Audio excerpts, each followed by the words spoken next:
بسم اللہ الرحمن الرحیم۔ تمام تعریفیں اللہ کے لیے، درود اور سلام محمد اور آل محمد۔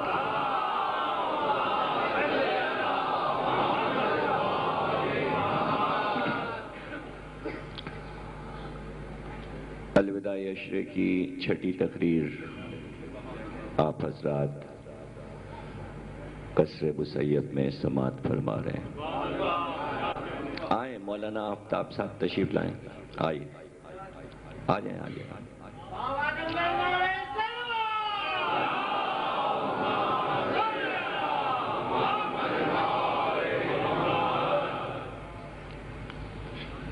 آواز بلند نعرہ تلاوت۔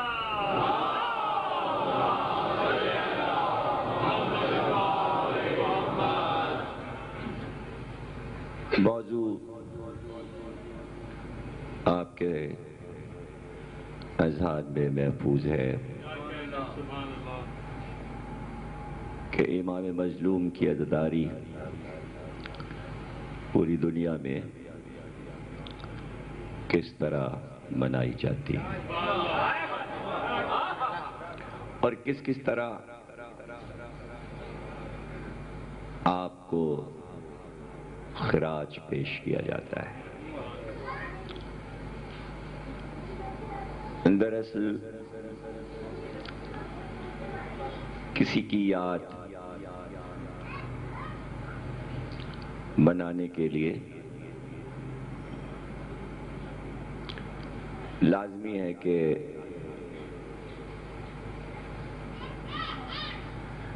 بنیاد میں محبت ہو۔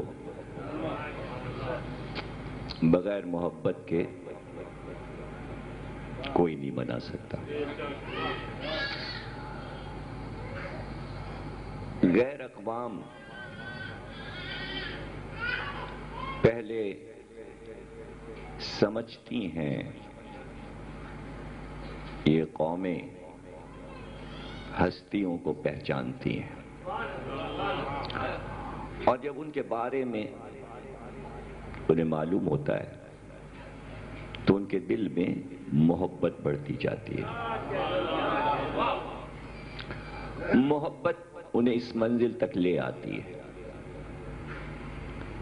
کہ وہ اظہار کریں اپنی محبت کا اور انہیں خراج پیش کریں۔ اب یہ کوئی ضروری نہیں ہے کہ وہ اپنی پیشکش کو کسی سے سیکھیں۔ محبت سیکھتی نہیں ہے، محبت اظہار کرتی ہے۔ بھئی آپ کچھ ذرا سوچئے کہ دنیا میں جتنی محبتیں ہیں، ایک بھائی سے محبت کر رہا ہے، ماں بیٹے سے محبت کر رہی ہے، تو کیا کسی انسٹیٹیوٹ میں ماں کو سکھایا جاتا ہے کہ جب بچہ پیدا ہو تو یوں محبت کرنا؟ محبت سکھائی نہیں جاتی، محبت ہو جاتی ہے، ہو جاتی ہے، اور اس میں کوئی چارج بھی نہیں لگتا۔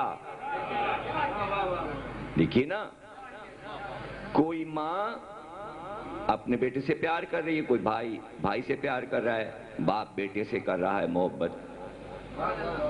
اب وہ جو اظہار کر رہا ہے تو کیا دنیا کا کوئی قانون کوئی چارج لگائے گا کہ اس ماں نے یوں کیوں پیار کیا، وہ ماں تو اس طرح کر رہی تھی؟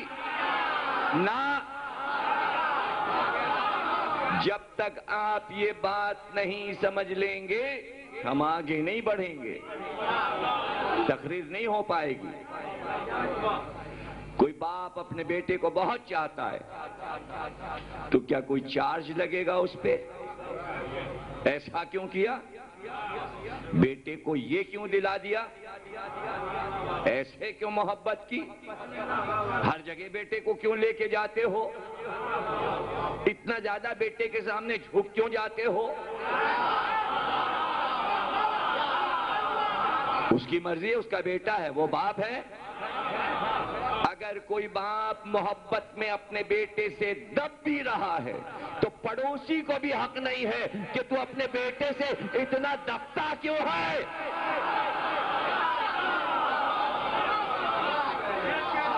آج تک کسی دنیا کے انسان نے کسی ماں سے جا کے یہ کہا کہ تم نے اپنے بیٹے کو بگاڑ دیا لاڈ اور پیار میں؟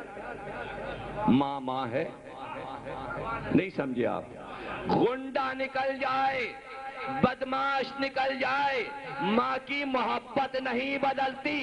باپ آنکھ کر دیتا ہے مگر ماں کبھی آنکھ نہیں کرتی۔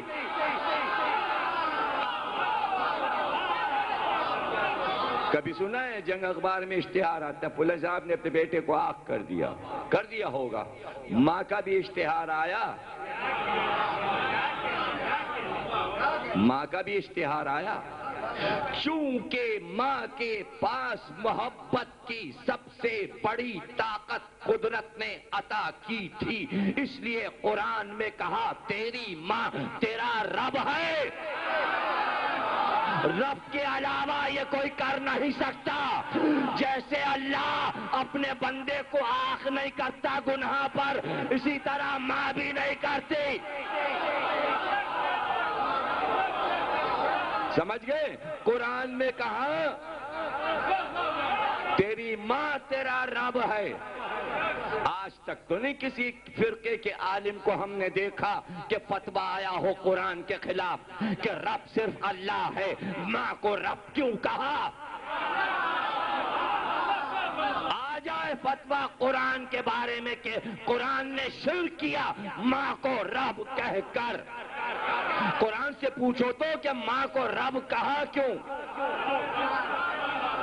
اس لیے کہ ماں بیٹے کی بربادی نہیں چاہتی کہ اگر میں نے بھی ساتھ چھوڑ دیا تو معاشرہ اس کا ساتھ چھوڑ چکا ہے، محشر میں بخشوائے گا کون؟ اس لیے کہ جنت تو میرے پیر کے نیچے ہے۔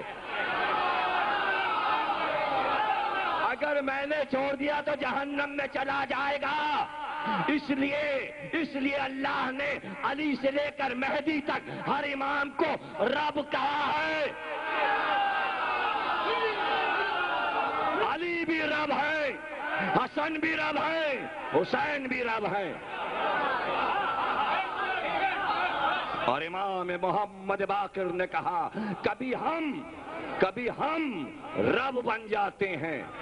چلو یہاں تک تو غنیمت ہے، یہ تو غنیمت ہے حدیث کا ٹکڑا کہ کبھی ہم رب بن جاتے ہیں، لیکن قیامت تو اب آ گئی اور رب کبھی ہم بن جاتا ہے۔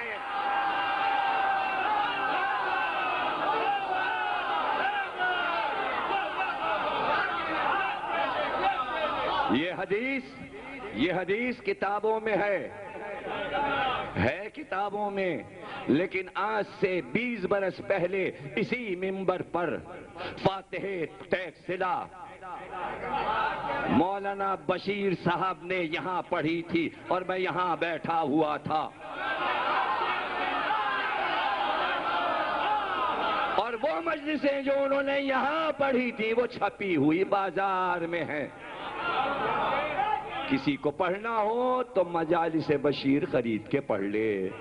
کبھی ہم رب بن جاتے ہیں، کبھی رب ہم بن جاتا ہے۔ یہاں کا تو تمہیں پتا چل گیا کہ یہ کبھی کبھی رب بن جاتے ہیں، تو جب رب بنتے ہیں تو اختیار رب اپنے ہاتھ میں لے لیتے ہیں۔ وہاں کی دنیا میں کون گیا کہ جب وہ یہ بنتا ہے تو اختیارات کس کے لیتا ہے اور کیا کر رہا ہوتا ہے؟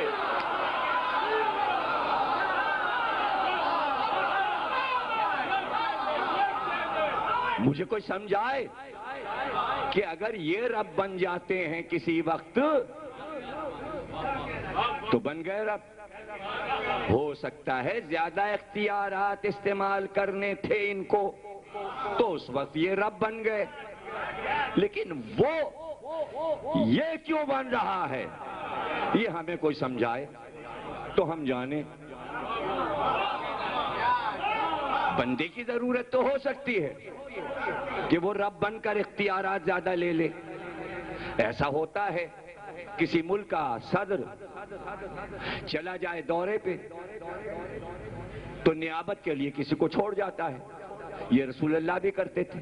جنگ تبوک میں جانے لگے, اپنی جگہ پہ مدینے میں علی کو چھوڑ گئے اور یہ کہہ گئے میں موسیٰ تم ہارون. موسیٰ نے ہارون کو چھوڑا تھا کوہ طور پہ جاتے, میں نے تمہیں چھوڑ دیا. تو نیابت تو ضروری ہے. اور یہی کہا کہ آدم میرا نائب ہے, میرا خلف ہے, میرے بعد ہے, نیکسٹ ہے. انبیاء میرے نائب ہیں, سارے انبیاء اس کے نائب ہیں, اس کے خلف ہیں. خلف کے معنی, خلف کے معنی آپ کیا کہیں؟ ہاں ہے. جب زیادہ خلافت گیری شروع کی تو آپ نے کہا نا خلف ہے. ہائے ہائے ہائے, حدود خلافت سے باہر ہوئے کہ یہ ناخلف ہے. تو ایسے بھی خلیفہ ہوتے ہیں جو ناخلف تھے, اور ایسا بھی خلیفہ ہوتا ہے انی جاعل فی الارض خلیفہ. دو طرح کا خلیفہ ہوتا ہے. پتہ نہیں بیٹے کو خلف کیوں کہتے ہیں. خلف تو خلیفہ سے بنا ہے. جب تو کہہ چکا لم یلد ولم یولد, نہ میں بیٹا رکھتا ہوں, نہ میں کسی کا باپ ہوں, نہ مجھ سے کوئی پیدا ہوا, نہ میں کسی سے پیدا ہوا. ہم رب بن جاتے ہیں, تو یہ کیوں بنتا ہے؟ یہ تو رب بن جاتے ہیں, تو یہ کیوں بنتا ہے؟ کہ ہم بنتے اس لیے ہیں تاکہ ہم یہ دیکھیں کہ ہم نے اپنی مخلوق کو اپنا نائب بنا کر بھیجا دنیا میں. اگر ہم انہیں نہ بھیجتے 1,24,000 انبیاء کو اور ان 12 ائمہ کو, ہم خود ہی آ جاتے, ہم خود ہی آ جاتے. تو یہ ہمارے ساتھ کیا کرتے؟ یہ ہمارے ساتھ کیا کرتے؟ ہم اس لیے یہ بنتے ہیں اور بن کے یہاں آتے ہیں تاکہ دیکھیں یہ کیا کرتے ہیں ہمارے ساتھ. ہم آئے, ہم نے دیکھا اگر ہم خود بھی آ جاتے تو یہ ہمیں ذبح کر دیتے, یہ اپنے معبود کو مار ڈالتے. یہ تو ان کے اختیاری میں نہیں ہے.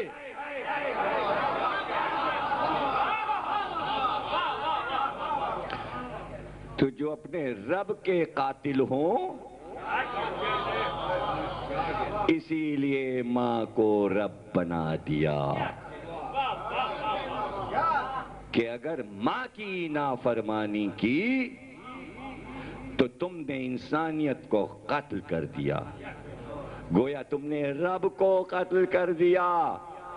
ہم نے ماں کو رب بنایا ہے, اپنا رتبہ دیا ہے.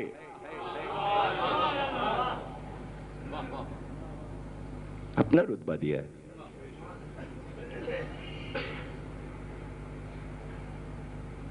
الحمدللہ رب العالمین. عالمین کا رب, جس کی کرو مدح. میں تو اللہ ہوں, میں اللہ ہوں. ساری تعریف اللہ کے لیے, ساری تعریف اللہ کے لیے. لیکن عالمین کا رب کون ہے؟ آیت کو آج تک سمجھے بھی آپ؟ ساری دنیا پڑھ رہی ہے, چھوٹی سی آیت ہے, اسی میں رب بھی اسی میں اللہ بھی, دونوں ٹکڑے الگ الگ ہیں. الحمدللہ, حمد ہے اللہ کے لیے, لیکن عالمین کا رب.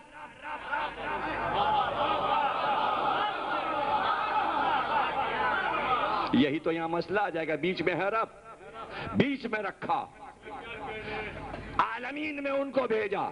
کبھی وہ عالمین والے رحمت للعالمین رب بنتے ہیں, اور کبھی ہم رحمت للعالمین بن جاتے ہیں. کبھی ہم ان کو رحمت بنا دیتے ہیں, کبھی ہم رحمت ہیں. کبھی محمد رحمت, کبھی ہم رحمت.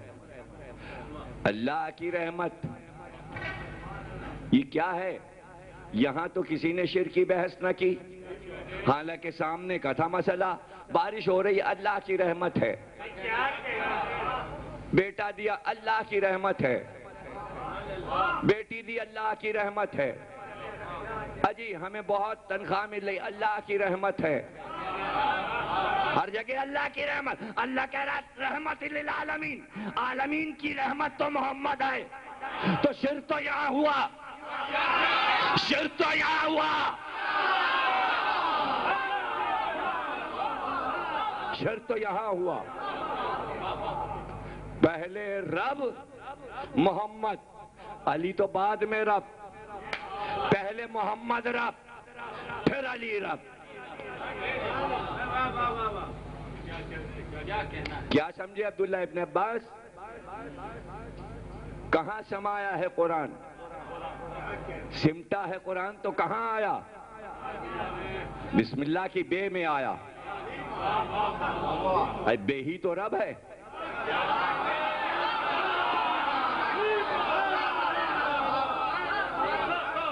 یہ رب میں کیا پریشانی ہے؟ حسن بھی رب، حسین بھی رب، رب نے انہیں رب بنایا۔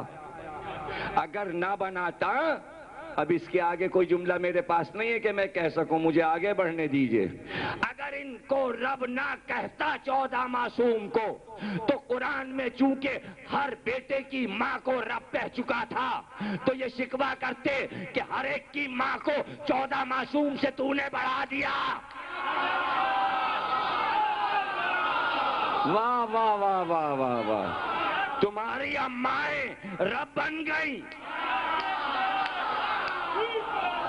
تمہاری امائیں رب بن گئیں۔ مجھے نہیں پتا کہ صرف بیٹے کی مائیں رب بنی ہیں یا جو بانجھ مائیں ہیں وہ بھی رب بنی، مجھے نہیں معلوم۔ اب یہ تو کسی فقیہ سے پوچھ کے آنا تو کل بتا دینا، کسی فتوے والے سے پوچھ کے آنا کہ اولاد ہونے پر ماں رب ہے، اولاد کے لیے تو رب ہے، رب والی شان ہو تو وہ ماں رب ہے۔ آپ کو یہی نہیں پتا کہ ماں کو رب کہا کیوں؟ ماں کو رب کیوں کہا پتا ہے آپ کو؟ ماں کو رب اس لیے کہا، سردی ہے دسمبر کی، ٹھٹھرنے والی، پاک و پاکیزہ ماں ہے، نماز پڑھنے جا رہی ہے، اور بیٹے نے ٹھار باندھ کے جو موتا تو کپڑے نجس، ماں نجس، نماز قضا ہو گئی، کپڑے نجس ہو گئے، لیکن ڈنڈا لے کے دماغ نہیں پھاڑ دیا بچے کا۔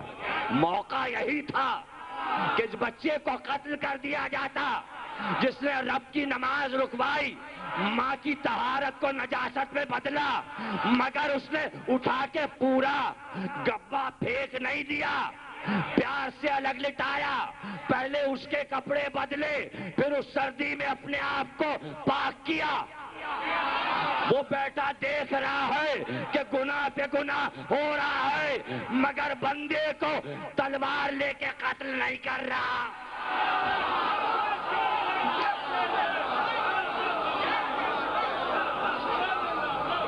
ماں نے کوئی سزا بچے کو نہیں دی، اور اس کی مخلوق اسی معصوم بچے کی مثل ہے، اور وہ ماں کا کردار لیے ہوئے بیٹھا ہوا دیکھ رہا ہے۔ ہم نے اسے حرام کیا تھا، تم نے کیا؟ ہم نے اسے حرام کہا تھا، کیا؟ ہم نے اسے حرام کیا تھا، تم نے کیا؟ اگر آج بات بات پہ وہ سزا دے رہا ہوتا تو ہم دیکھتے اس زمین پہ کتنی مخلوق زندہ رہ جاتی۔ اور اسی جملے کو پلٹ دوں کہ اگر ماں اپنی اولاد پر بات بات پہ غصہ کر رہی ہوتی اور سزا دے رہی ہوتی تو ہم دیکھتے کتنے بیٹے اس دنیا میں زندہ رہ جاتے۔ پتہ چلا ماں وہ ہے جو اولاد کو مارتی نہیں، بچے کی ذرا سی تکلیف اور اذیت پہ تڑپ جاتی ہے. ماں کا کردار یہ ہوتا ہے. اس کو ماں نہیں کہتے جو بیٹوں کو کٹوا دے اور تہہ تیغ ڈال دے.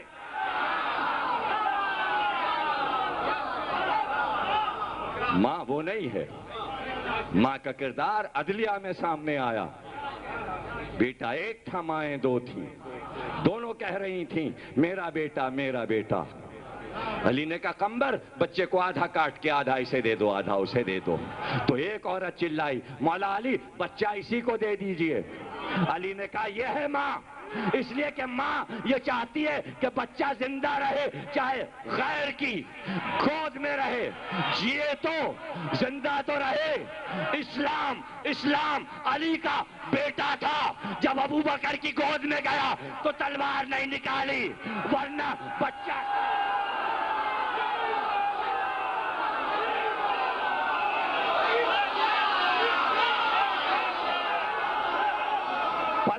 پل جائے.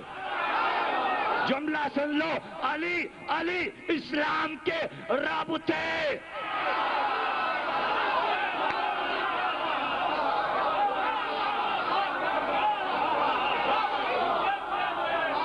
علی اسلام کے رب تھے. یہ رب ہی کر سکتا تھا کہ تلوار نہ نکالے اور امت کو بچا لے. بچا لے گئے علی امت کو. اعتراض کرنے والے اگر اس دن تلوار نکل آتی علی کی تو یہ 73 فرقے کہاں ہوتے؟ یہ مجمع کیسے نظر آتے؟ عید میلاد النبی کی بہار کہاں نظر آتی؟ اس بہار پہ چھوڑ دیا جاؤ میرے بھائی کا جشن منانا. میں نے تو زندگی بھائی کے لیے گزاری. کہیں ایسا نہ کرنا ابو سفیان کا جشن منانے لگنا، ورنہ پھر میرا بیٹا نکال لے.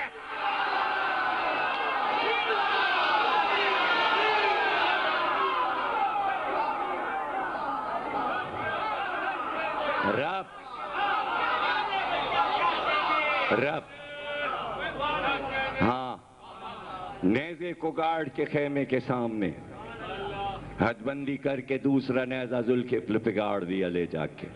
12 میل کا فاصلہ تھا اور کہا اتنی دور لڑوں گا. لیکن جب گونج ہوتی اور ذوالفقار کی بجلیاں کڑکنے لگتی اور حسین جب ذوالجناح کو دوڑاتے تو کربلا کی فضاؤں میں ایک آواز گونج رہی تھی. اس آواز کو سن کر منہ کو موڑ کر کہتے لا حول ولا قوت الا باللہ. روایت کی راوی حضرت زینب ہیں، اس لیے کسی گواہ کی ہمیں ضرورت نہیں. میرا بھائی تکبیر کہتا اللہ اکبر. کیا چیخ رہے تھے وہ جس کے آواز پر جواب میں حسین کہتے تھے لا حول ولا قوت الا باللہ. قوت تو تیری. ارے مڑ کے بازو کی طرف نہیں دیکھا. یہ واحد شجاع حسین ہے جس نے اپنے بازو کی طرف نہیں دیکھا. حملہ کرتے جاتے اور فتح کرتے جاتے. کتنے مارے؟ زینب نے کہا مصائب نہیں پڑھا، فضائل پڑھو. کجا دیکھ لے دمشق میں نکل کے کون سا گھر ہے جہاں سے رونے کی صدایں نہیں آ رہی. عورتیں اپنے وارثوں کو رو رہی ہیں. اتنا مارا ہے میرے بھائی نے کہ تو نے اپنی فوج گنتی میں گنی ہے 9 لاکھ فوج آئی تھی، 1.5 لاکھ بھی تو واپس نہ گئی. مار دیا حسین نے، لیکن بازو کی طرف نہیں دیکھا. ہاں علی نے بازوؤں کو دیکھا تھا. خیبر کا در اکھاڑ کر بازوؤں کو دیکھا تھا. اور جب بازوؤں کو دیکھا تھا تو لوگوں نے کہا تھا علی ایسی تو شجاعت ہی نہیں دیکھی آپ نے، در خیبر اکھاڑا کیسے؟ تو کہا یہ قوت ربانی تھی، یہ قوت ربانی تھی. اس لیے شعر آیا لا فتح الا علی لا سیف الا ذوالفقار. شاہ مرداں شیر یزداں قوت پروردگار. یہاں مسئلہ یہ نہیں تھا، اس لیے کہ علی کی لڑائی دیکھ کر قوت پروردگار کہہ چکے تھے علی والی لڑائی حسین نے نہیں لڑی، حسین کی لڑائی علی سے کئی ہزار گنا بڑھ گئی۔ تو آواز یہ نہیں آ رہی تھی قوت پروردگار، بلکہ چیخ کے کہہ رہے تھے تو ہی پروردگار ہے۔ حسین کہتے تھے لا حول ولا قوت الا باللہ۔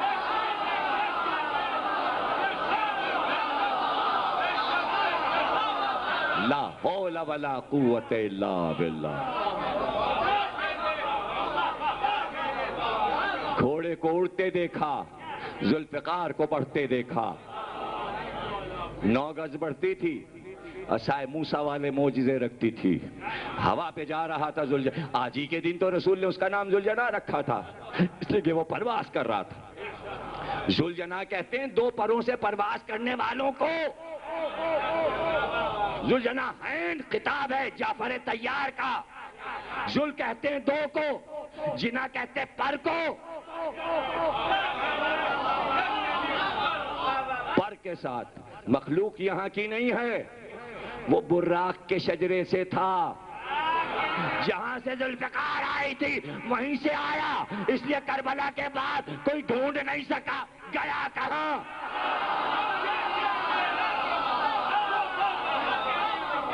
ڈھونڈ نہیں سکا کہ گیا کہاں، تو اس کی پرواز کو دیکھ کے حیران تھے۔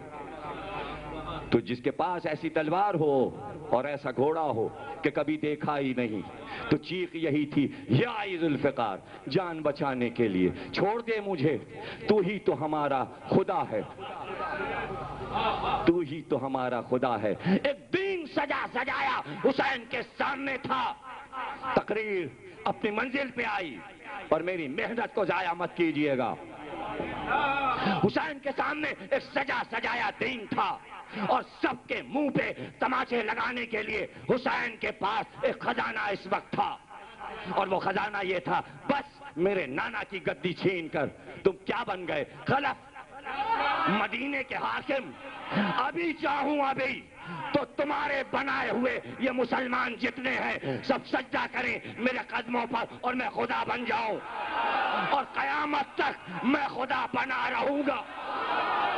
اتنی قوت رکھتا ہوں کہ میں رب بن جاؤں، اور یہی مذہب چلے گا پوری کائنات میں، اس لیے کہ ایسے معجزے دکھاؤں گا کہ سب کو یقین آ جائے گا کہ رب ایسا ہی ہوتا ہے۔ لیکن بتایا کہ دین کو اٹھا کر دے کر رب کو کہ دین تو تیرا ہی چلاؤں گا، مگر اتنی اجازت دے دے تیرے دین کے ساتھ حسین کی عزاداری چلے۔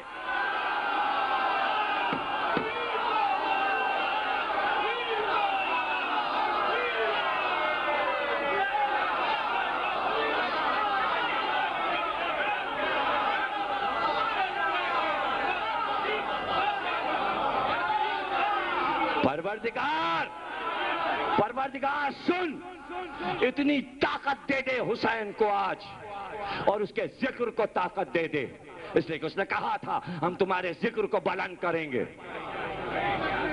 اس لیے کہ ذاکر ہم ہیں تمہارے۔ یہ دنیا تمہیں پست کرنا چاہتی تھی، ہم تمہیں قیامت تک کے لیے بلند کر رہے ہیں، جسے خدا بلند کرے، جس کے ذکر کو اللہ بلند کرے۔ تو حسین نے کہا تجھے سمجھتے ہیں لوگ جب تیرے نبی کا فرمان پڑھتے ہیں قولوا لا الہ، تجھے سمجھتے ہیں جب تیری بھیجی کتاب پڑھتے ہیں، تیرے نبی کو سمجھتے ہیں جب علی کا فرمان پڑھتے ہیں، علی کو سمجھتے ہیں جب نبی کو غدیر قم میں خطبہ دے دیکھتے ہیں۔ یہ سارے انسان دیر لگائیں گے تجھے سمجھنے میں، جب قرآن پڑھیں گے تب کہیں گے لا الہ، جب نبی تک پہنچیں گے تب کہیں گے محمد رسول اللہ۔ بس اتنی طاقت دے دے کہ میری محبت کرنے والوں کو نہ کوئی کتاب پڑھنا پڑے، نہ کسی نبی کے پاس جانا۔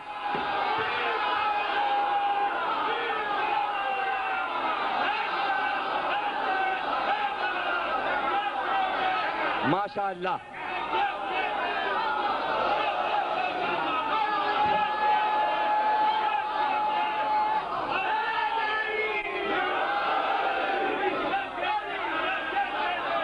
کیا کوئی تاریخ پڑھ کر جرمنی اور فرانس والوں نے حسین کو مانا؟ کہاں سے نام سن لیا؟ کیسے نیپولین کو پتا چل گیا؟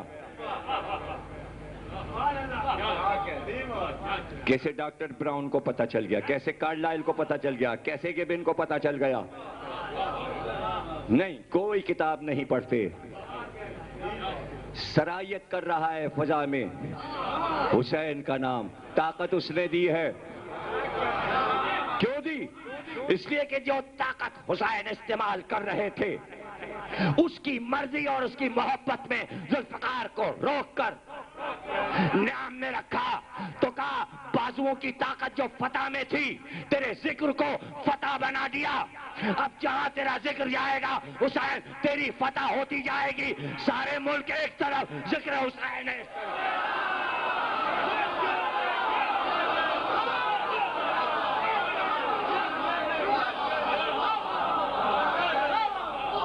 جاؤ جاؤ جاؤ کسی ملک میں جا کے بنا تو لو اپنی سیاسی پارٹیوں کے آفس. تو میں جانوں نکلوا لو اپنے سیاسی جلوس. جاؤ حساس ملک جو ہو رہے ہیں وہاں، اور پھر ساری ایمبیسیز میں جاؤ اور ان سے پوچھو کہ آج فارغ کے سارے ممالک میں کہاں کہاں حسین کے جلوس نکل رہے ہیں. طاقت دیکھی؟ حسین کا ملک دیکھا؟ حسین کا پرچم دیکھا؟ عجیب بات ہے، عجیب بات ہے. امریکہ میں نیو یارک میں بھی جھنڈا اٹھ رہا ہے، پرچم عباس نکل رہا ہے. ڈنمارک میں بھی، کینیڈا میں بھی، انگلینڈ میں بھی، جرمنی میں بھی، فرانس میں بھی، ہالینڈ میں بھی، یونان میں بھی.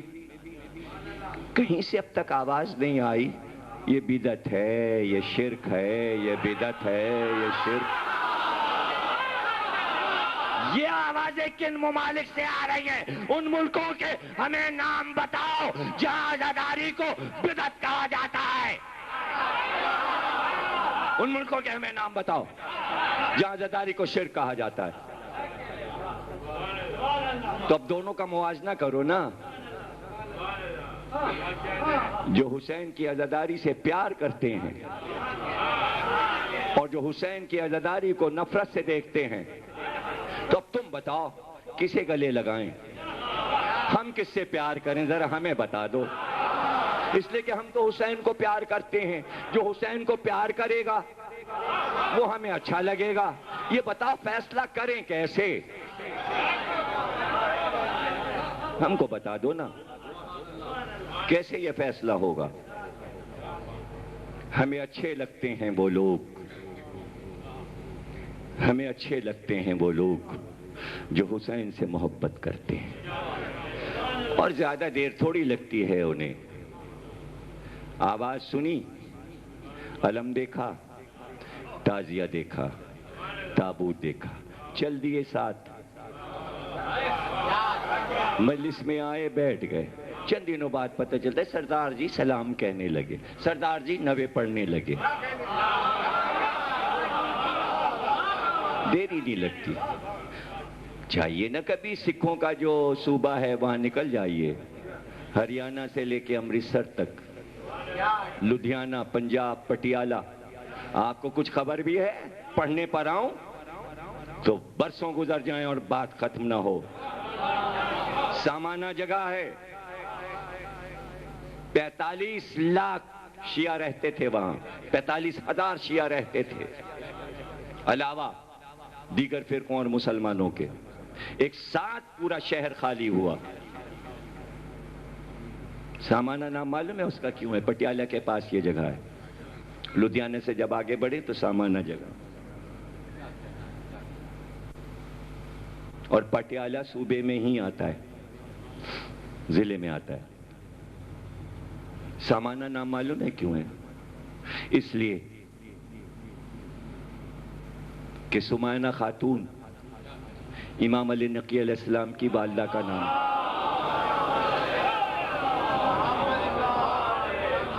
امام کی والدہ کا نام ہے سمانہ۔ چونکہ تقیے میں آئے تھے اس لیے نہیں بتایا کہ نقوی سادات ہیں، تو امام کی والدہ کے نام شہر کا نام رکھا سامانہ۔ وہاں جو امام کے بیٹے آئے وہاں امام زادے ہیں، سب چھوڑ کے بھاگ آئے۔ 8 امام باڑے تھے بڑے بڑے، امام زادے کا روضہ تھا، سب چھوڑ کے بھاگ آئے جان کے خوف سے، آج سب یہاں آباد ہیں۔ ایک مسلمان نہیں ہے اس وقت سامانہ میں۔ اب کوئی لندن پہنچا، کوئی امریکہ پہنچا، اب سب کو اپنے وطن کی یاد آئی تو واپس گئے، پھر آ کے سفر نامے اور کتابیں لکھی۔ تو کہا کہ پھر ہم نے سوچا اپنے دادا کے روضے پہ جائیں، یعنی گرا دیا گیا ہو، کیا ہو، اس پہ قبضہ ہو۔ اندر داخل ہوئے تو سارے سکھوں نے نعرہ حیدری کے ساتھ استقبال کیا، اور 80 سال کے بوڑھے سکھ نے کہا میں گورنمنٹ کی طرف سے متولی ہوں اور میں ان کا عرس کرواتا ہوں اور ان کا فاتحہ کرواتا ہوں اور ان کی نیاز کرواتا ہوں، اور یہاں جس طرح عزاداری ہو رہی تھی 50 سال سے میں کر رہا ہوں۔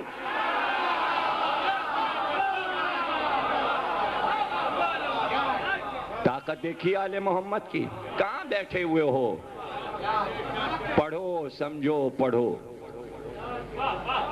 پھر گئے ان امام باڑوں میں، پتہ چلا امام باڑوں کو اسکول بنا دیا گیا، لیکن جو سب سے بڑا امام باڑا تھا جہاں سے جلوس نکلتے تھے، جب وہاں گئے تو پتہ چلا باہر میدان میں کلاس لگے ہوئے، بچے بیٹھے ہیں اور پڑھ۔ انہوں نے کہا کہ آپ نے جب اسے اسکول بنا دیا تو امام باڑے کے حال میں آپ بچوں کو کیوں نہیں بٹھاتے؟ کہ شروع میں ہی آج سے 40 برس پہلے جب اسے اسکول بنایا گیا تو ہم نے یہی سوچا تھا کہ کلاسیں ہم امام باڑے کے اندر لگائیں گے، لیکن جب آپ لوگوں کے جانے کے بعد پہلا محرم پڑا تو پہلی محرم سے اس بند امام باڑے سے روشنیاں پھوٹنے لگی اور اندر سے رات بھر آواز آتی تھی یا حسین یا حسین یا حسین۔ تب سے ہم اندر نہیں بچوں کو جانے دیتے، جس طرح آپ چھوڑ گئے ہیں اسی طرح سجا امام باڑہ بند رہتا ہے اور سامنے فیلڈ میں کلاسیں بچوں کی لگتی ہیں۔ طاقت تو سمجھو حسین کی، سنی تو سنی، شیعہ کب سمجھے ہیں جو میں ان سے بات کروں، اس لیے کہ صرف رسم سمجھ کے مجلس میں آ رہے ہو، ہمیں معلوم ہے ابھی تک طاقت کو پاکستانی شیعہ نہیں سمجھ سکے تو دوسروں سے کیا شکوہ کروں۔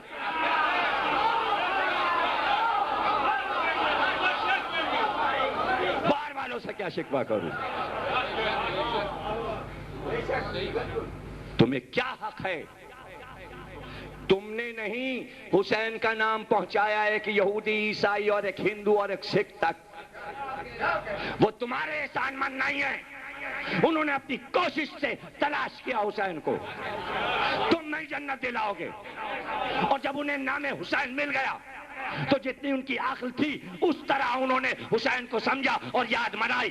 خبردار کوئی ان پہ فتویٰ نہ لگائے، فتویٰ لگتا ہے مسلمان پر۔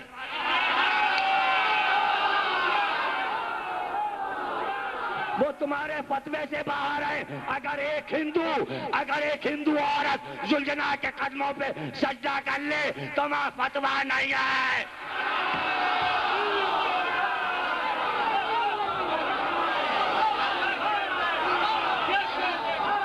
تمہارے یہاں ہے فتویٰ، تم اپنی عورت کو منع کرو کہ زلجنا کے اگر سجدہ کیا تو کافر ہو جائے گی، اس پہ کیا فتویٰ، وہ تو ہی کافر ہے۔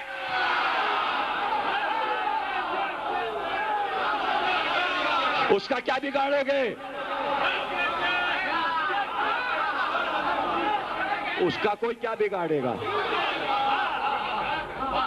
ایک ہندو اگر علم کے آگے سجدہ کرے، ایک ہندو اگر تعزیے کے آگے سجدہ کرے، تمہارے فتوے بے وقت،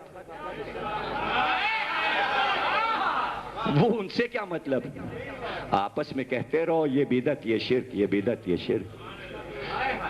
کسی چیز کے آگے سجدہ یہ سب بدعت نہیں ہے، یہ سب شرک نہیں ہے۔ اقوال معصومین پڑھو کہ شرک کی تعریف کیا ہے، اور ٹیلی ویژن پہ جو پروگرام ہوا تھا اس میں میں نے شرک کی تعریف بتائی تھی، ٹی وی پر، جیو پر، الف کے پروگرام میں علماء دانشور کے سامنے خود مجھ سے سارے دانشوروں نے کہا آپ جواب دیجئے۔ جب سوال کیا گیا معین الدین چشتی اجمیری کے مزاروں پر، سب کے مزاروں پہ جانا شرک ہے، Aslam Farooqui professor Karachi university Quaid Azam academy کے ڈائریکٹر، معین الدین چشتی اجمیری کے مقبرے کے متولی کے بیٹے رئیس، تینوں نے کہا آپ جواب دیجئے۔ میں ہنسا، میں نے کہا آپ لوگ کیوں نہیں جواب دے رہے؟ تینوں نے کہا نہیں بہتر یہ آپ جواب دیجئے، تو میں نے جواب دیا۔ میں نے کہا جاؤ قرآن دیکھ لو اور پیغمبر کا قول دیکھ لو کہ شرک کب ہوتا ہے۔ شرک کی صرف ایک تعریف ہے، اور وہ تعریف یہ ہے کہ اللہ نے کہا جو اللہ کی رائے پر اپنی رائے کو حاوی کرے وہ مشرک ہوتا ہے۔ سن لو پہلے پھر داد دے دینا۔ اللہ نے کہا نبی کہیے من کنتو مولا ہو فہذا علی مولا۔ اتنے مشرک بیٹھے ہیں، وہاں فتویٰ نہیں ہے، عزاداری میں فتویٰ ہے۔ شرک تو ہو چکا، اب کیا؟ اب کیا؟ فرمان نبی پر اپنی رائے مسلط کر دی، شرک ہو چکا۔ اب کیا؟ سوپ تو سوپ، چھلنی بھی بولی، جس میں 72 دانت۔ نہیں سمجھے؟ مسل نہیں سمجھے؟ سوپ تو سوپ، چھلنی بولی، جس میں 72 سوراخ۔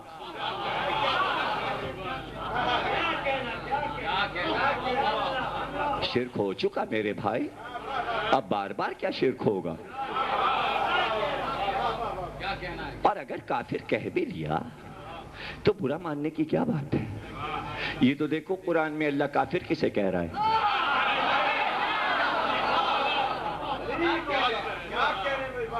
کسے کہہ رہا ہے کافر؟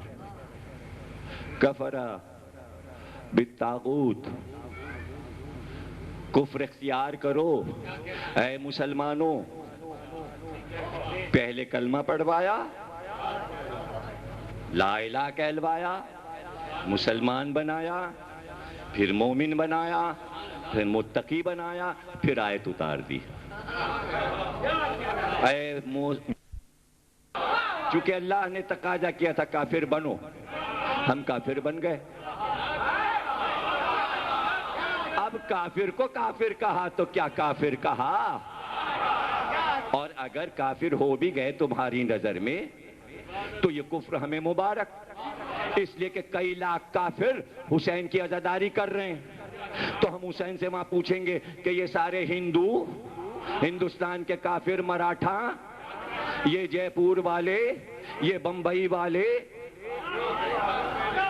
یہ گوالیار کے مہاراجے جو تعزیے اٹھاتے ہیں، یہ جو یو پی کے سارے ہندو ہیں، یہ جو سندھ میں حیدرآباد اور سکر کے سارے ہندو ہیں، اپنے مندر چھوڑ کے 10 دن تعزیے اٹھاتے ہیں سکر میں اور حیدرآباد کے دیہاتوں میں، یہ ٹھٹھا کے سارے ہندو جو تعزیے اٹھاتے ہیں، یہ سب کافر ہیں۔ اے حسین بتائیے آپ انہیں جہنم میں بھیج رہے ہیں یا جنت میں؟ اس لیے کہ ہم بھی تو کافر بن چکے پاکستانیوں کی نظر میں، تو اے مولا ہم انہی کافروں کے ساتھ کھڑے ہو جائیں، اب جہاں یہ جائیں گے ہم بھی جائیں گے۔ اب جملہ سن لو، جنت ہماری یوں بھی اور یوں بھی۔ ابے کفر اور ایمان کا اسی لیے تو جھگڑا ہے کہ کافر ہو جاؤ گے جہنم میں جاؤ گے، مسلمان ہو جاؤ جنت میں جاؤ گے۔ اور جہاں جنت اور جہنم کا جھگڑا ہی ختم ہو چکا ہو تو وہاں کفر اور ایمان کیا؟ وہ جھگڑا کرے جسے جنت لینی ہو، جہنم سے بچنا ہو۔ جنت تو ہماری بن چکی، تمہیں پتہ ہی نہیں، ہم جنت میں جا چکے۔ ارے تم اس قدیم جنت میں جانا چاہتے ہو جو ارم ذات العماد نے بنائی تھی، جو شداد کی بنائی ہے، جسے اللہ آسمان پہ لے گیا. ہم کافر کی بنائی جنت میں نہیں جائیں گے. ہم نے اپنی جنت خود بنائی ہے، جہاں مجلس ہوتی ہے جنت میں.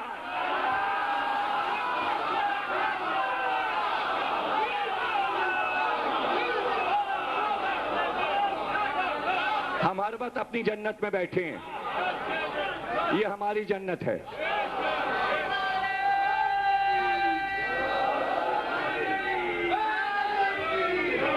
آپ کا دل چاہے بحث کر لیجئے، بھائی جنت میں تو ہمیشہ زندہ رہیں گے. تم تو ابھی مر جاؤ گے، جنت البقیع میں دفن ہو گئے یا وادی حسین میں. یہ کیسی جنت ہے؟ تم تو مر جاؤ گے، پاگل ہو تم. ارے ہماری جنت ایسی ہے کہ جس میں ہم مر جائیں. فرمان نہیں سنا؟ جو مر جائے محبت اہل بیت میں وہ شہید مرا، شہید کو مردہ نہ جانا.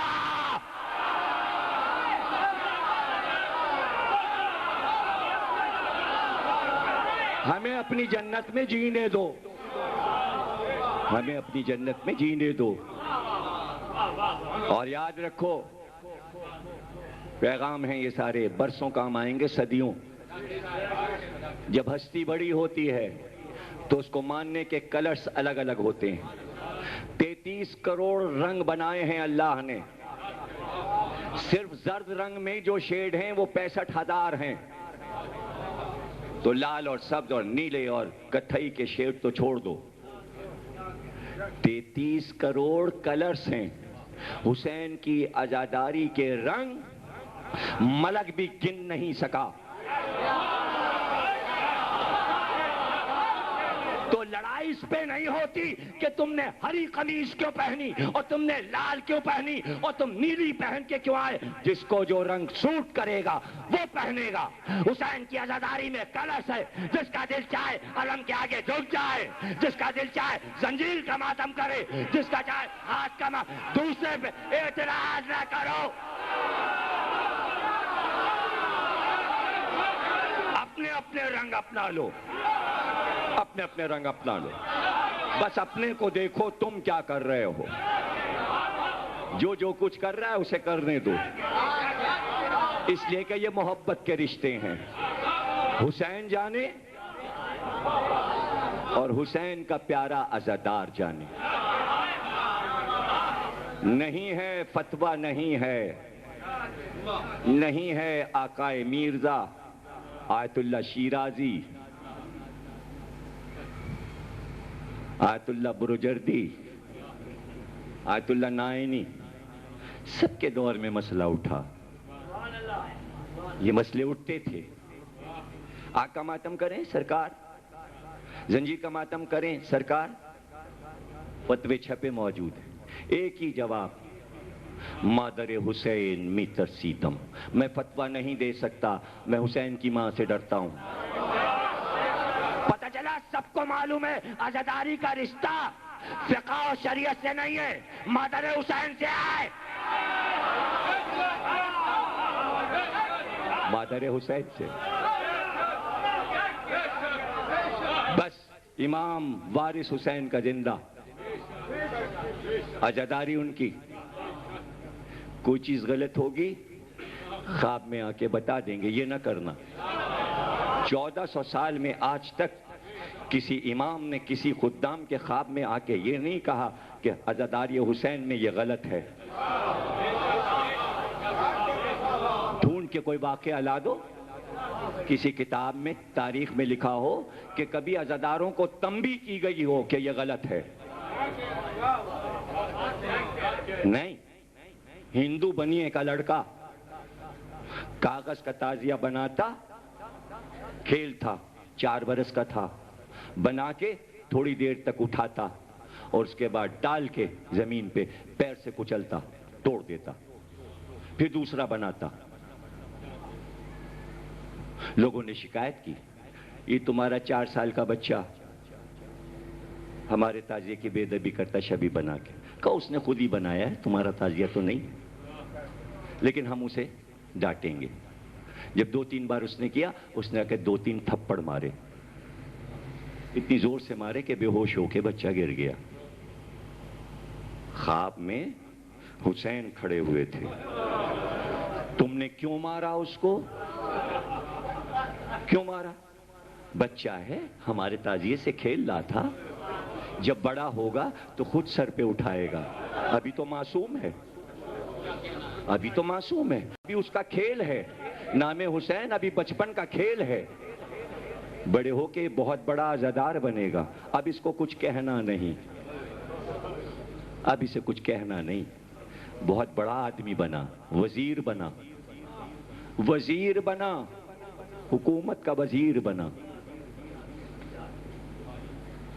باپ نے نام میوہ رام رکھا تھا، لیکن اپنا نام غلام حسین کر لیا. 5 امام باڑے تعمیر کرائے. انڈیا گورنمنٹ کی طرف سے میوہ رام کا تعزیہ اب تک اٹھ رہا ہے. میوہ رام کی کربلا ہے، وہ اس کے بچپن کا کھیل تھا. حسین نے غلط کہا، جو کہا تھا وہ ہوا.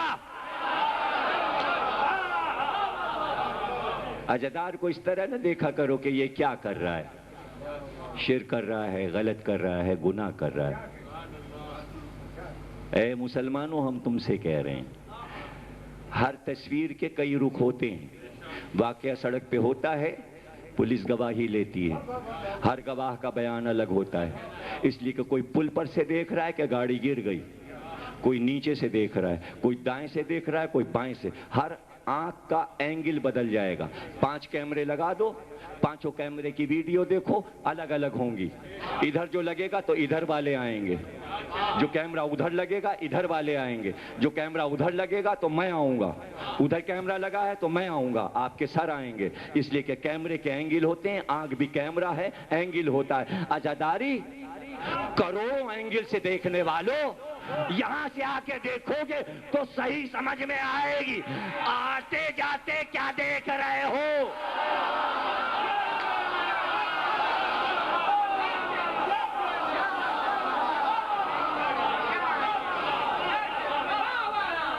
اور جب ریٹائرڈ ہوا، وزارت سے ہٹا، کہا اب ہم کربلا جائیں گے، ہم کربلا میں رہیں گے.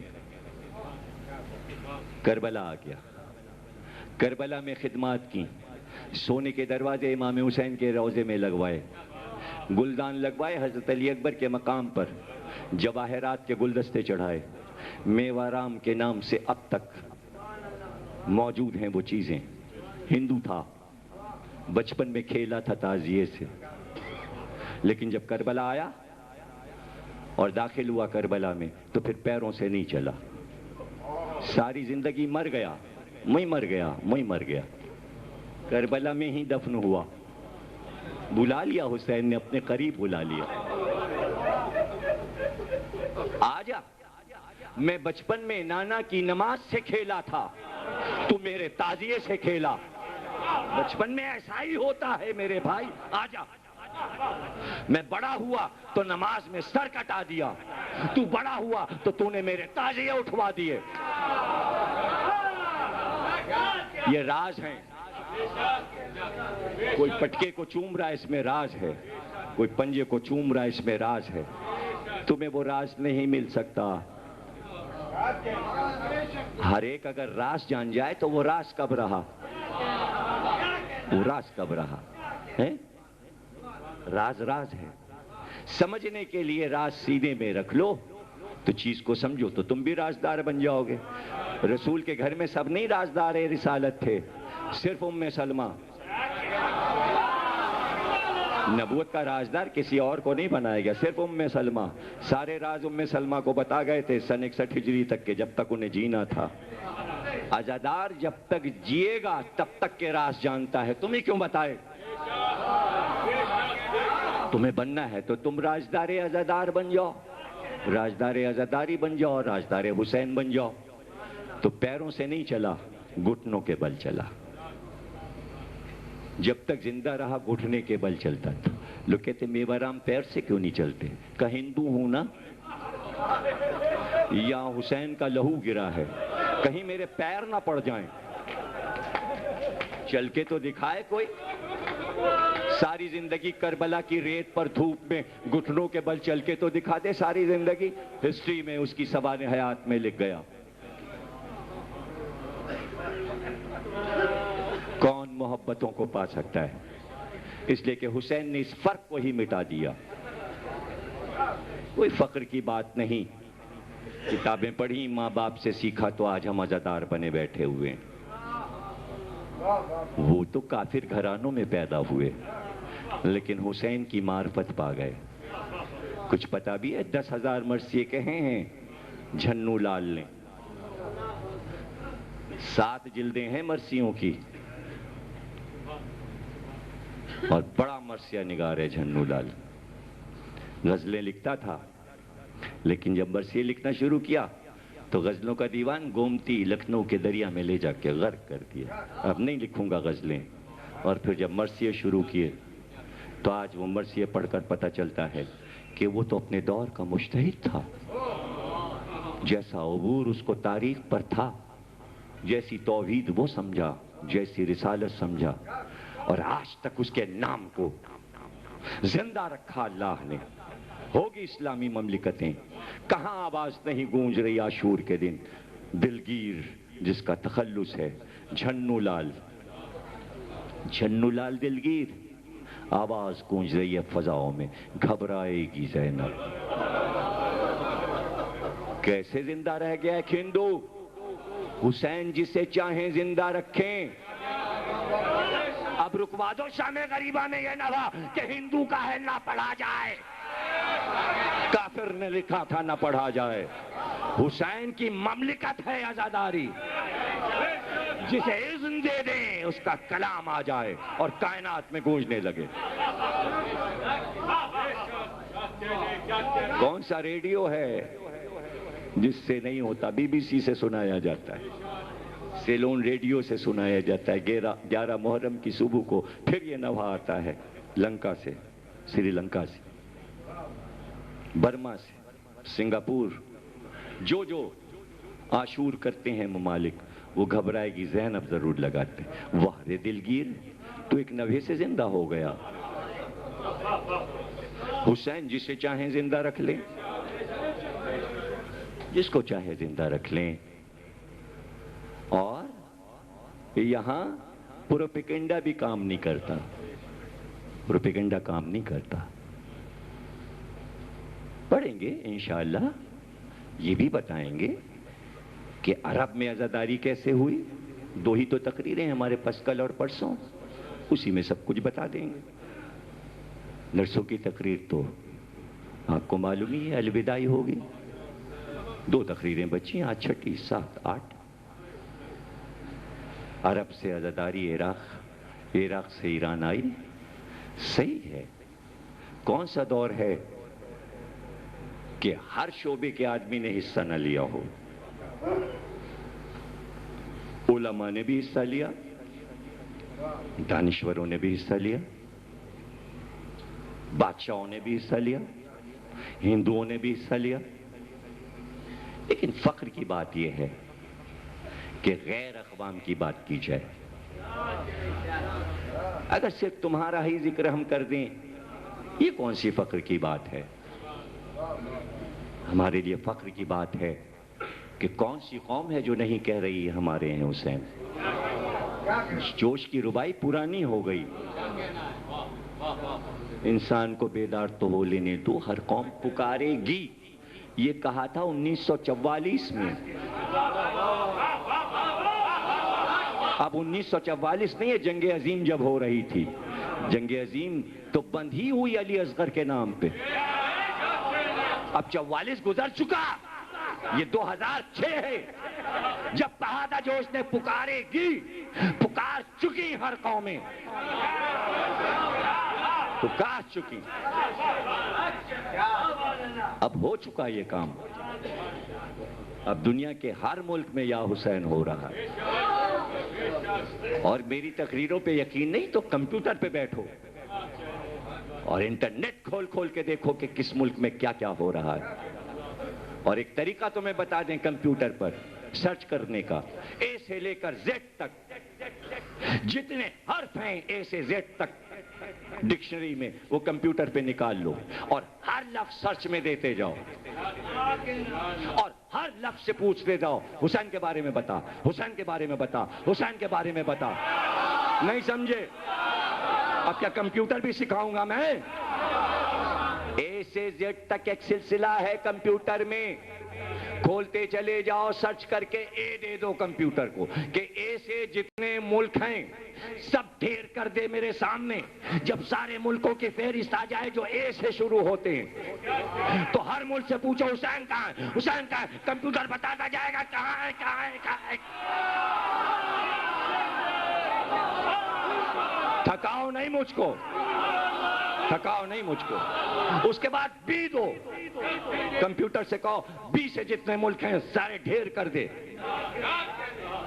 اور جیسے ہی بحرین آ جائے تو بحرین سے پوچھنا کہاں ہے حسین. بحرین جلوس دکھانا شروع کرے گا، یہاں حسین یہاں حسین یہاں حسین. مجلس سے سنائے گا. اور بحرین سے پوچھ لینا ضمیر اختر ہے تو میری مجلس سے بھی بحرین.com دے دے گا.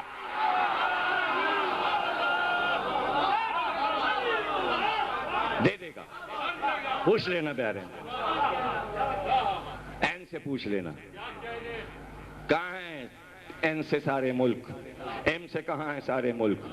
اور یہ تو ملک ہیں. پھر اسی میں یہ پوچھتے جانا کہ ایم اور این سے شہر کتنے ہیں تو لاکھوں شہر کمپیوٹر دے گا فہرست. اور کم سے کم 1 سال تو لگے گا کئی لاکھ شہروں سے پوچھتے. نیو جرسی تیرے یہاں حسین ہے، نیو یارک تیرے یہاں حسین ہے. اور پھر جب وہ جواب دے گا تو دیکھتے دیکھتے مہینوں ہو جائے گا. یہ عالم، یہ جلوس، یہ حسین، یہ امام باڑہ، یہ آستانہ زہرا، یہ بیت القائم.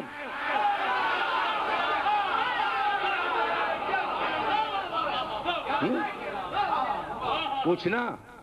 اور جب ختم ہو جائیں شہر 2-3 سال کے بعد تو پھر کمپیوٹر سے پوچھنا جتنی یونیورسٹیز ہیں ورلڈ میں ان کی فہرست چاہیے. سرچ کر کے کمپیوٹر ساری یونیورسٹیز کے نام بتائے گا. اور جیسے جیسے California university, new York university, Tokyo university آتی جائیں ہر یونیورسٹی سے پوچھنا تیرے یہاں حسین رہتے ہیں؟ کہاں بیٹھے ہو؟ کیا میں جھوٹ بول رہا ہوں؟ کیا گھر میں کمپیوٹر نہیں ہے؟ اگر نہیں آتا تو کیفے میں جا کے کہنا لگا کے دکھا دو ضمیر اختر جھوٹا تو نہیں ہے.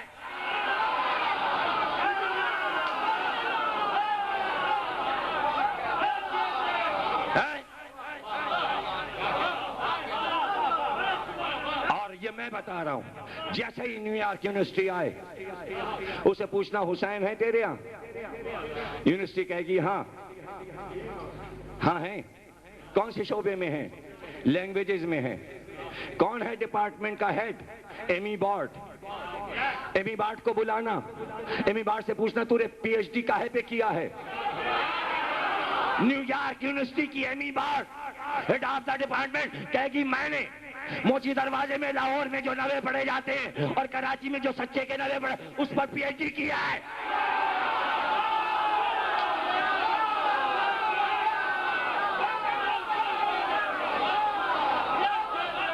پھر ایمی بات سے پوچھنا کہ سچے کے نوے ذوالفقار حیدری کے تیرے سمجھ میں کیسے آئے؟ تو انگریز ہے. تو اس نے کہا میں نے اردو سیکھی اور سچے کے سارے نوے انگریزی میں ترجمہ کر چکی ہوں طلباء کو سمجھانے کے لیے.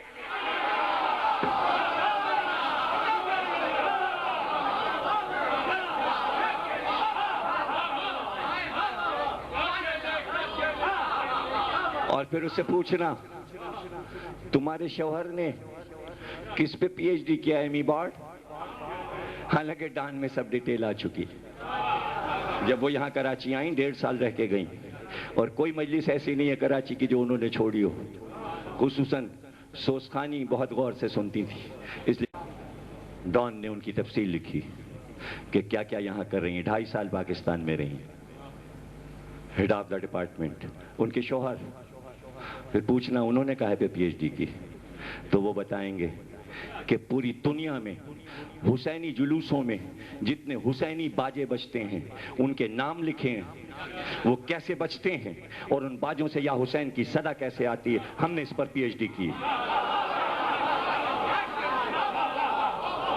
کھارا در میں جب آگ کا ماتم ہوتا ہے تو دولہا قاسم دولہا قاسم دولہا قاسم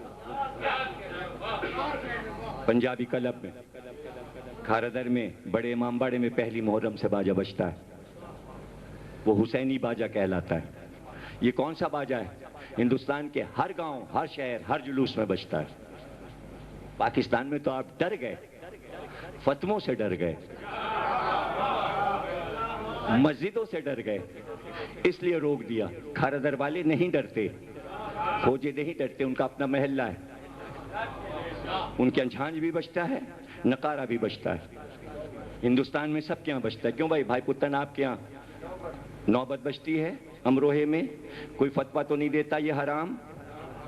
نہیں دیتا نا؟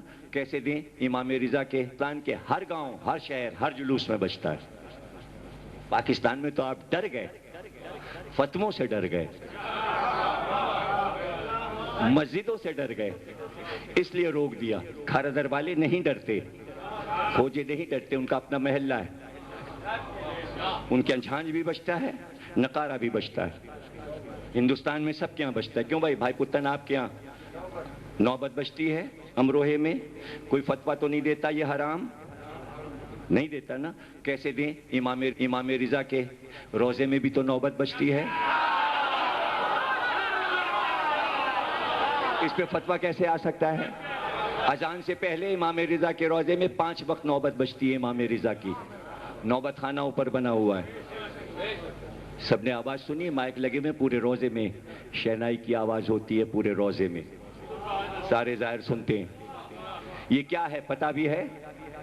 عرب میں بغیر باجے کے لڑائی نہیں ہوتی تھی، اور وہ فوجی نقارہ کہلاتا تھا، اس لیے کہ عرب میں قافلے چل ہی نہیں سکتے تھے جب تک نقارہ نہ بجے، اس لیے کہ قافلہ جب گزرتا تھا تو اطلاع دی جاتی تھی دور دور آبادیوں میں کہ ادھر سے کس کا جلوس نکل رہا ہے۔ اور اونٹ سفر ہی نہیں کر سکتا، اونٹ ایک قدم نہیں چل سکتا جب تک کہ عرب میں وہ آواز نہ سن لے نقارے کی، قدم ہی نہیں اس کے اٹھ سکتے، اس لیے کہ وہ راستہ چلتا ہی نقارے پر ہے۔ یہ تو انسائیکلوپیڈیا میں لکھا ہوا ہے۔ جی میر انیس کے مرثیے میں میں نے پڑھا تھا، جی ہاں 9 ذی الحج کو پڑھا تھا۔ تو یہ جتنے جونا مارکیٹ کے اونٹ ہیں یہ چل ہی نہیں سکتے جب تک ان کے گھٹنوں میں کوئی چیز بندھی نہ ہو، اسی کی آواز پہ چلتے ہیں۔ اور جب لڑائی چھڑتی تھی تو میدان جنگ میں دونوں طرف نقالے پر چوب پڑتی تھی، حل من مبارزن کی آواز آتی تھی، اس کے بعد جنگ شروع ہوتی تھی، اعلان جنگ۔ اور آج کوئی ملک ایسا نہیں ہے جو اپنے پرچم کو لہرا کر اور اپنے ترانے کو سن کر سلوٹ نہ لے۔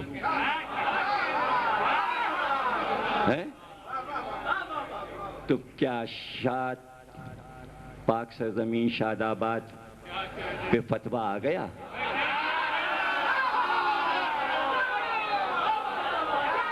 آ گیا فتویٰ؟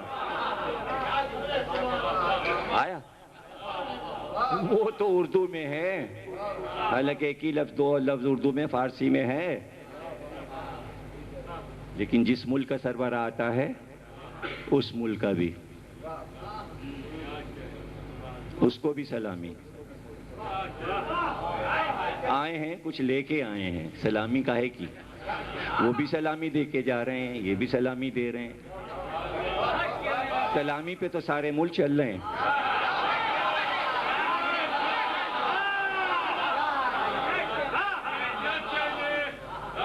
تو ہم عباس کو سلامی نہ دیں؟ سلامی نہ دیں؟ کسی ملک کا پرچم جب کمانڈر کو ملتا ہے کبھی دیکھا ہے؟ یہ باتیں بدعت نہیں نظر آتی جب وہ پرچم لیتا ہے؟ کیوں سجدہ کر رہے ہو کیا پاکستانی جھنڈے کو، فوجی جھنڈے کو؟ وہاں نہیں بدعت ہو رہا، ہمارا سامنے جھک گئے، سجدہ ہو گیا، بدعت ہو گیا۔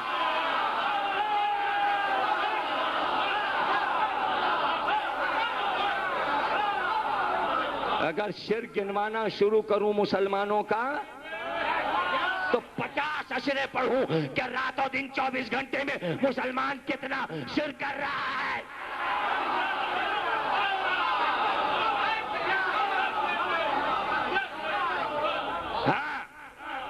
نہیں بچ رہا تھا بچہ قائد اعظم کی دادی کے یہاں 11 ہوئے اور مر گئے 12 کو زندہ رہنا تھا 12ویں کو زندہ رہنا تھا تو 11 مارے اللہ نے دادی پریشان پڑوسن نے کہا کیا پریشانی ہے بچے گا بچہ ذوالجناح آئے تو اس کے گھٹنے کے سامنے سجدہ کر لینا جہاں اس کے سم ہیں وہاں سڑک پہ جا کے پیشانی رکھ دینا اور کہنا ذوالجناح سے کہنا بیٹا دے اور زندہ رکھ انگریز نے لکھی ہے قائد اعظم کی سبان حیات اس میں سے ترجمہ کر کے اخبار جنگ نے اخبار جہاں میں قائد اعظم ایڈیشن میں ہر سال یہ واقعہ دے دیتا ہے 2 چیزیں ہر سال جنگ میں چھپتی ہیں ایک یہ واقعہ کہ دادی نے ذوالجناح سے کہا بیٹا دے قائد اعظم کے ابا پیدا ہوئے بمبئی میں نام رکھا اماں نے پڑوسن نے کہا کیا نام رکھا بچے کا کہا جس نے دیا اسی نام پہ رکھ دیا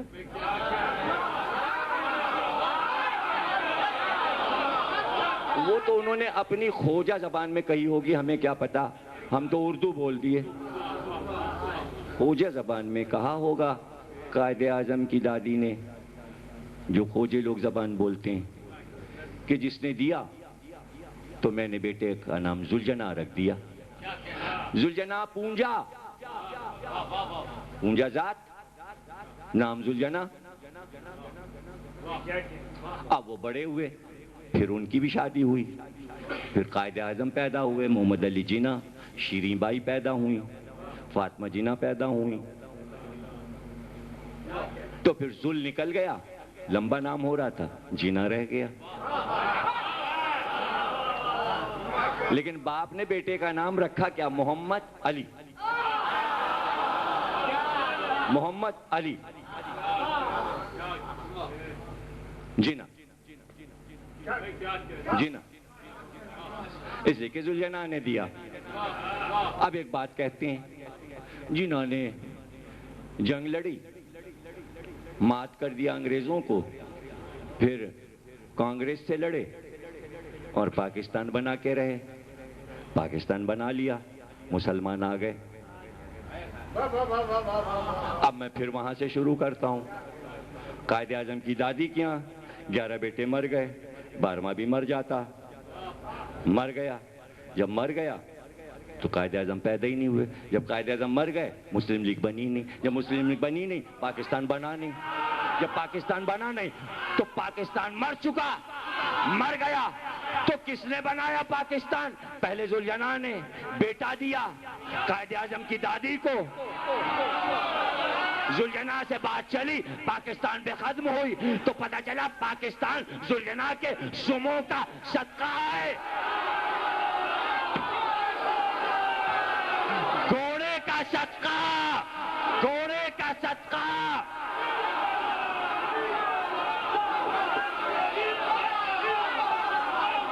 ارے اب جملہ سن لو چونکہ ذوالجناح کی وجہ سے یہ ملک بنا پورے ملک کی آبادی کو ذوالجناح کے سموں پر سجدہ کرنا چاہیے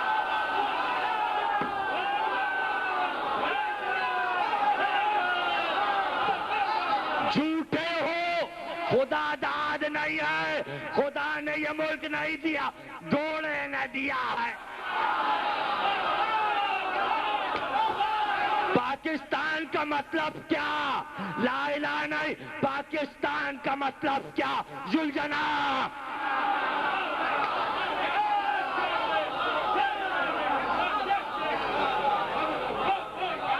پاکستان کا مطلب گھوڑا پاکستان کا مطلب دلدل پاکستان کا مطلب ہائے حسین یا حسین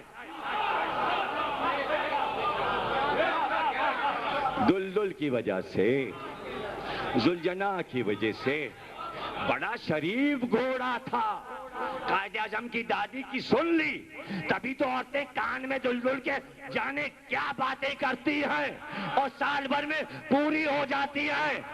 ارے حسین کا شبی کا گھوڑا جب دعائیں پوری کر دیتا ہے تو حسین کیا ہے جو رب بن جاتے۔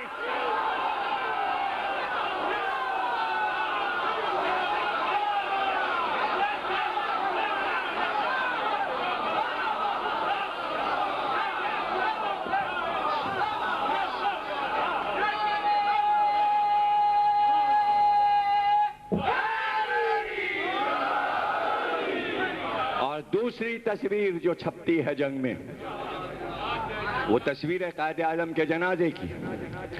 جنازہ جب چلا، کھارادر میں غسل ہوا، غسل شیعہ طریقے سے ہوا۔ یہ یہاں ہے انیس الحسنین پارک، امروہے کے مولانا رضویہ کے، ان کے بیٹے ہیں پروفیسر محمد حسن رضوی، ان سے جا کے پوچھو۔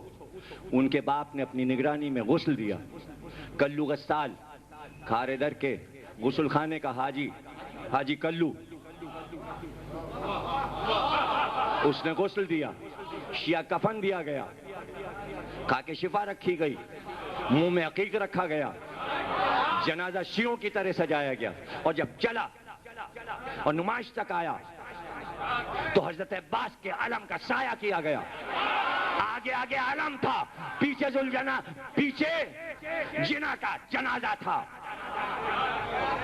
تصویر آتی ہے علم کے ساتھ، کیوں؟ اس لیے کہ قائد اعظم کے گھر پہ علم لگا ہوا تھا۔ جب بمبئی میں تھے تو جنا ہاؤس پہ بھی علم لگا ہوا تھا، جب یہاں آئے تو یہاں بھی علم گھر پہ لگا ہوا تھا، اور فاطمہ جناح نے علم نہیں ہٹنے دیا۔ اور تا زندگی جب بمبئی میں رہتے تھے قائد اعظم تو 8 محرم کی مجلس کرتے تھے حضرت عباس کے نام کی۔ جب پاکستان کی تحریک شروع ہوئی تو پاکستان کا نقشہ رومال پہ بنتا تھا، چاروں کونوں پر پنجتن کے نام لکھے ہوتے تھے، اسی رومال میں لڈو رکھ کے تبرک دیا جاتا تھا۔ جو پنجتن کا رومال ہوتا تھا وہ بھی تبرک، نقشہ بنا ہوا، پنجتن کا نام لکھا ہوا۔ 8 محرم کی مجلس میں قائد اعظم تبرک بٹواتے تھے۔ کتاب کا نام ہے شارع پاکستان، جو پاکستان پہ پہلی کتاب لکھی گئی، اس میں یہ سب کچھ لکھا ہے، پڑھ لو۔ ڈاکٹر سید محمد ہادی کی کتاب ہے، میرے پاس ہے، نہ ملے تو فوٹو اسٹیٹ کر لے۔ 12 سالوں میں سب چھپتا رہتا ہے۔ مجلس بھی کرتے تھے، گھر پہ علم بھی لگا تھا، اور یہ بھی تھا کہ اگر کوئی پاکستان کے مسئلے کی میٹنگ ہوتی تھی، اگر عاشور کو پڑ گئی یا 21 رمضان کو پڑ گئی تو منع کر دیتے تھے، چاہے جتنی اہم کانفرنس کیوں نہ ہو، کہ عاشور کے دن نہیں شریک ہوں گے۔ اسی قائد اعظم کے ملک میں عاشور کے دن میچ کھیلے جاتے ہیں کرکٹ کے۔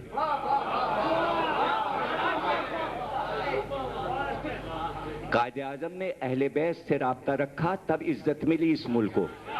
اب یہاں کے لوگ اس ملک کو بے عزت کرنا چاہتے ہیں، اس لیے اہل بیت کے در سے ہٹا کے کہیں فقیروں کی پاس لے جانا چاہتے ہیں اس ملک کو۔ اور جب سے فقیروں کی طرف ملک گیا ہے، فقیر بن گیا ہے، کشکول ہاتھ میں لیے ڈالر مانگے جا رہا ہے، مانگے جا رہا ہے۔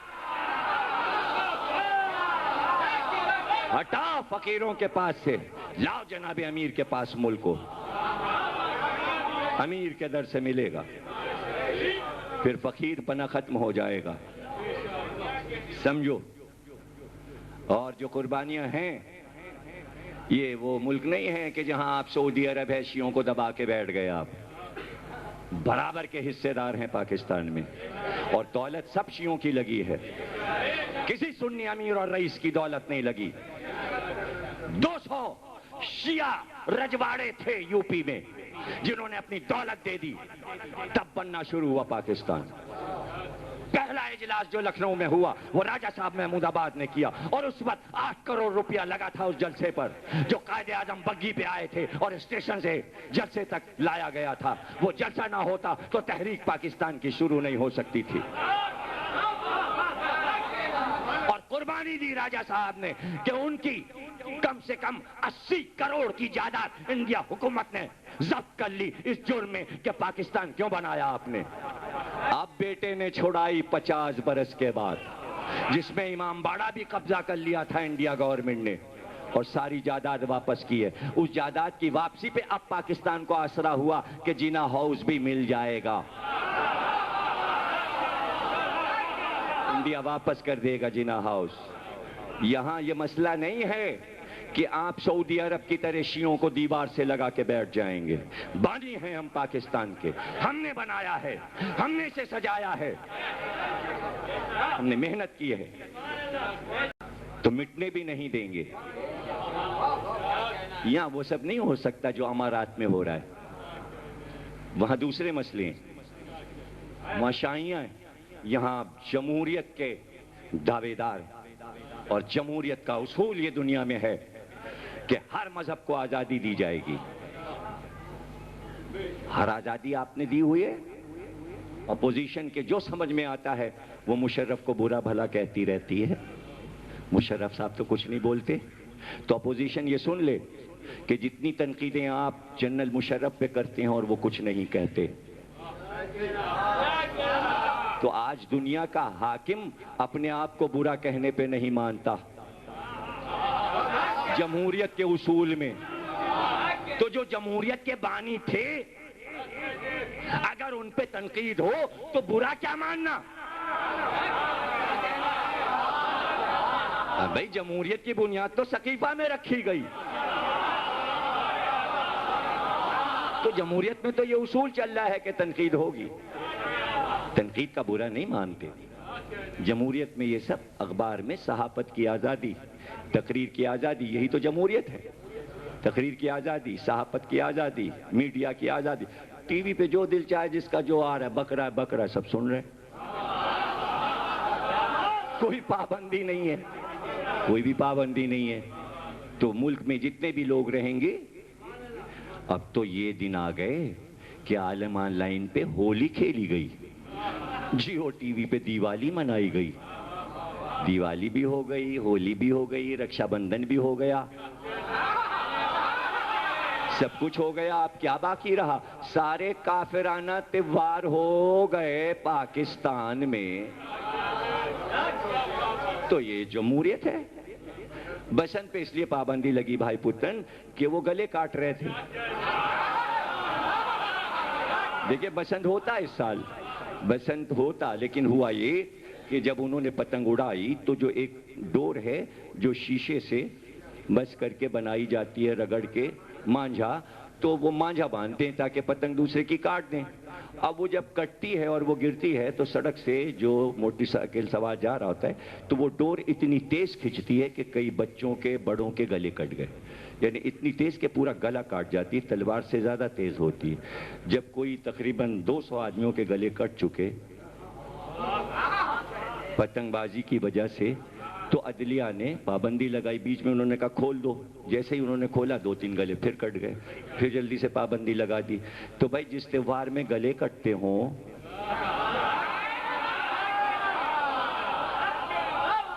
نقصان ہوتا ہو جانوں کا، اور پھر جو بچے اوپر چھت پہ چڑھتے تھے وہ گر گر کے مر رہے تھے. اچھا بچے تو منڈیر نہ ہونے کی وجہ سے گر کے مر رہے تھے، بڑے آپ کو معلوم ہے کیوں گر رہے تھے؟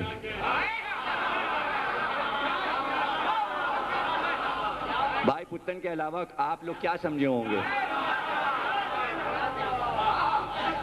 بڑے والے کیوں گر کے مر رہے تھے؟ تو جو تہوار نقصان پہنچائے. ارے بسنت تہوار میں پتنگ بازی کرتے ہوئے کتنے مر گئے؟ کبھی سنا کہ زنجیر لگا کے کوئی مرا؟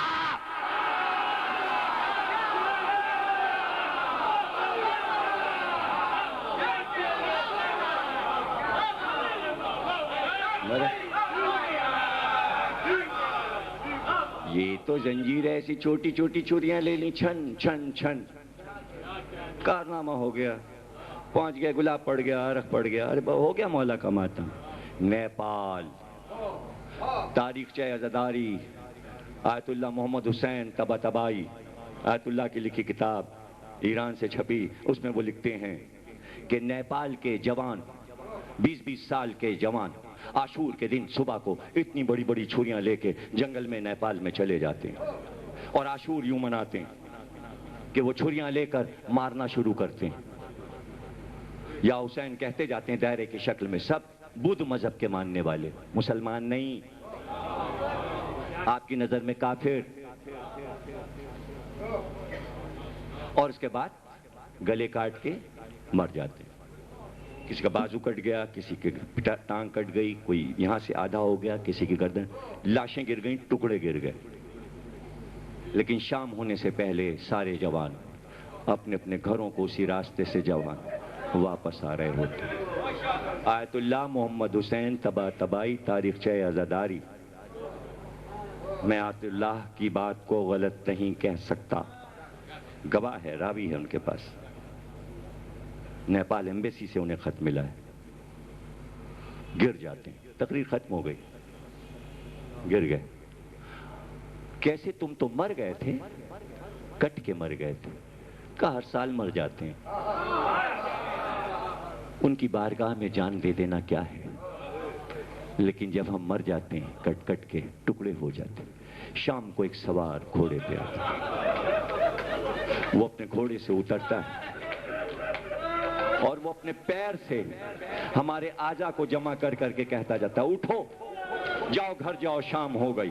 جاؤ شام ہو گئی، گھر جاؤ شام ہو گئی، جاؤ گھر جاؤ شام ہو گئی. ہم اٹھتے جاتے ہیں اور شام ہونے سے پہلے اپنے گھروں کو آ جاتے ہیں. ارے سوار اپنے ماتمداروں کو شام ہونے سے پہلے گھر بھیج رہا ہے. دیکھ مائیں پکار رہی ہیں، آؤ علی اصغر شام ہو گئی.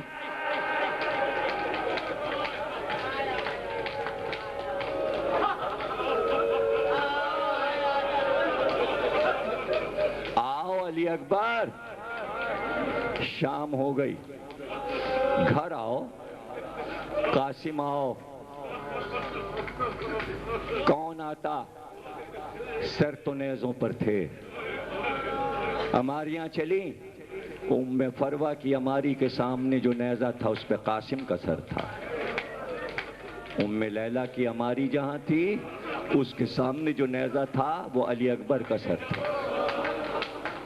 جہاں زینب کی ہماری تھی نیزے پہ حسین کا سر تھا.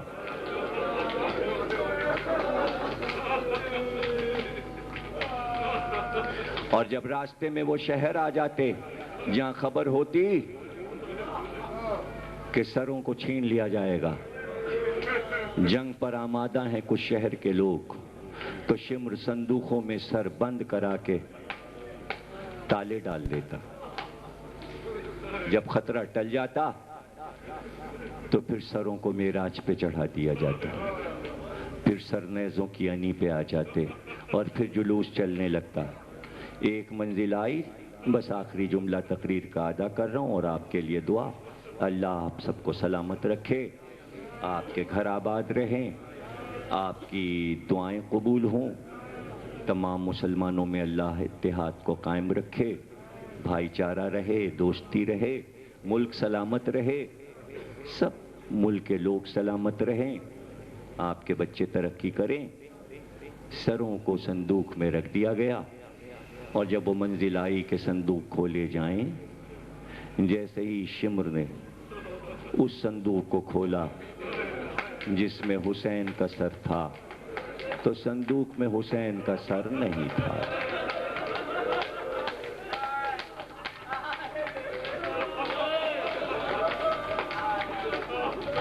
حسین کا سر نہیں تھا. گھبرا گیا شمر، تازیانہ لے کر سید سجاد کے پاس آیا. تازیانہ اٹھا کر آپ کے چوتھے امام کی پشت پہ جو مارا تو آپ کا امام تڑپ گیا. کیوں مارتا ہے؟ کہ تیرے باپ کا سر کہاں ہے؟ کارے مجھے نہ مار، جس صندوق میں میرے بھائی علی اکبر کا سر ہے کھول کے دیکھ. تالا کھولا گیا تو علی اکبر کے منہ پر حسین کا سر تھا. آواز آ رہی تھی علی اکبر میرے لال علی اکبر.